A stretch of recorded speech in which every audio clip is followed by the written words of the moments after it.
मदा को जान पद्मा सती सुलोचना सावित्री को मान सत्य के बल पर जीत गई अनसुईया भगवान।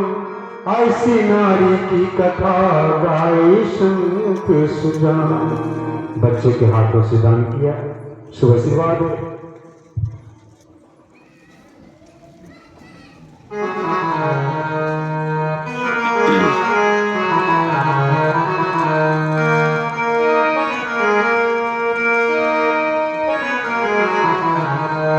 सत्य के बल पर जीत गई अनसुईया भगवान।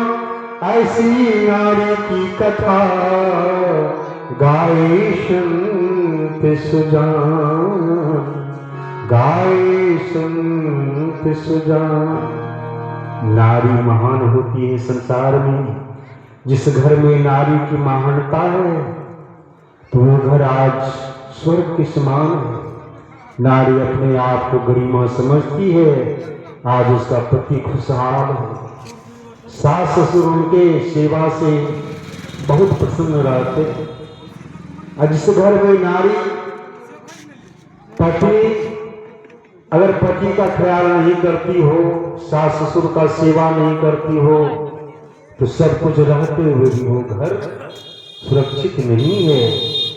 क्योंकि एक किसान ने अपने पुत्र को पढ़ाकर डीएम के पद पर भेज दिया। जब इच्छा हुई जिस बच्चे के लिए मैंने क्या नहीं किया, आज देखते हैं तो वो बच्चा न्यायालय की कुर्सी पर किस तरह से शोभता है। मैं दर्शन करूंगा। मैं अपने पुत्र का आने के बाद जजमेंट देने वाले थे जज साहब। शुभ आशीर्वाद है दान देने के लिए। बिलास जी की तरफ से दान है। यह अन्य कोई भी किया है उसे गुरुदेव आशीर्वाद देंगे। तो क्या होता है, पेशकार जो थे जज साहब ने कहा वो बूढ़ा व्यक्ति जो है ना उसको लेकर डेरा पे चले जाए। तुरंत कहते हैं कि सर वो बूढ़ा कौन है जो आपको डेरा पे लेकर जाएंगे। कहा वो पुराने सर्वेंट, मुखिया जी संदेश सर्वेंट मतलब नौकर, पुराने सर्वेंट।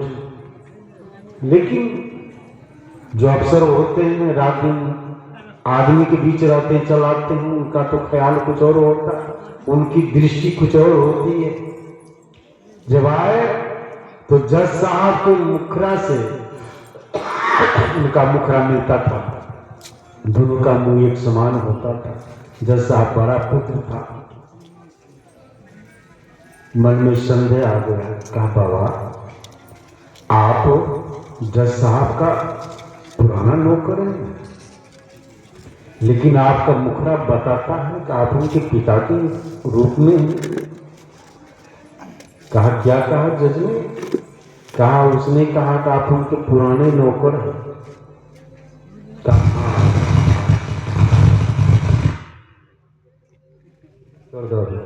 श्री सद्गुरु महाराज की जय। पहाड़ टूट के गिर गया उस किसान के ऊपर और पेशकार से कहा कि हाँ मेरे बेटे, जिस समय जज का जन्म नहीं हुआ था, जिस समय उसकी मां थी और उसी समय से मैं उसका नौकर था, पोसा पाला। उनकी मां रात में सोती नहीं थी उसके लिए। जब वो पेशाब करता था ना, कपड़ा गीला हो जाता था तो बाएं तरफ सुला लेती थी। बाएं तरफ भी पेशाब करता था तो सीने पे सुलाती थी। कहीं बुखार लग जाता था तो आंगन में टहल टहल के उसे सुलाता था। और मैं उसकी बीमारी में क्या क्या बीच कर उसका इलाज किया और पढ़ाया लिखाया। और ऐसा पुत्र आज मुझे नौकर का, इनका दर्शन करने में भी मुझे पाप है। चलो हो गया, अभी मुझे कहीं गाड़ी मिलेगा तो गाड़ी पकड़ा दो। पेशकार ने कहा कि बाबा माफ करेंगे, आपको जाने नहीं देंगे, अगर आप जज साहब के डेरा पे नहीं रहेंगे तो मेरे डेरा पे रहेंगे। आइए बाप का स्वागत करेंगे। अपनी पत्नी से कहा ये जज साहब के पिताश्री हैं, समझ लो ये भगवान है, इसका सेवा करना चाहिए।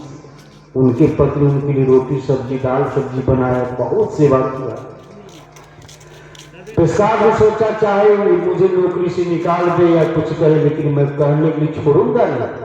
कहा जज साहब जो अपने पिता को नौकर बना सकता है तो दुनिया को क्या समझेगा।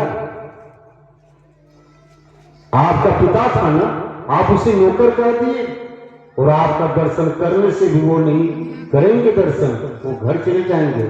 आप मुझे नौकरी में रखिए अथवा ना रखिए, मैं दास बनकर नहीं रहूंगा। अब ऐसा हो, अब जज साहब लज्जित हो गए, पिता उनका दर्शन भी नहीं किया। तो ये संस्कार का कमी है। संस्कार तो सत्संग से मिलता है और उच्च संगति से होती है। संगत से गुण होते हैं, संगत से गुणजात, बांस फांस मिश्री एक ही साथ विकार। बच्चे को पढ़ना लिखाना अच्छी बात है, लेकिन संस्कार डालना उससे भी उत्तम चीज है। वो है सत्संग और बुजुर्गों का संगति। अपने माता पिता का सेवा जो करता है और उच्च आदमी के साथ में जो रहता है, जो सज्जन है, सज्जन कहते किसे, जो राशियों से दूर रहते, किसी का बुराई नहीं करते, उसे सज्जन कहते हैं। आइए सेवा करते हैं, छोटा सा प्रसंग।